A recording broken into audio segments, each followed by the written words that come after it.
আসসালামু আলাইকুম। মুরগির বাচ্চা কিভাবে বোর্ডিং করতে হয় সেই সম্পর্কে আমাদের সঠিক ধারণা কারোরই নেই।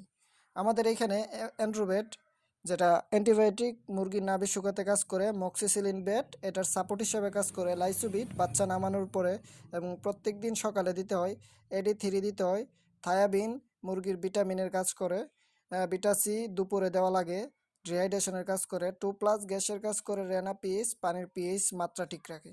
এগুলোর মাধ্যমে আমরা যদি ওই অনুযায়ী শিডিউল অনুযায়ী মুরগি বোর্ডিং করি, আলহামদুলিল্লাহ মুরগি সুস্থ থাকবে। এবং এই গরমে মুরগির জন্য রাতে আপনার 200 পাওয়ারের 2টা লাইট এবং দিনের বেলা লাইট না দিলেই সবচেয়ে ভালো কার্যকরী। যদি আকাশের অবস্থা খারাপ থাকে, দিনের আর্দ্রতা বেড়ে যায়, তাপমাত্রা কমে যায়, তাহলে লাইট দিতে হয়।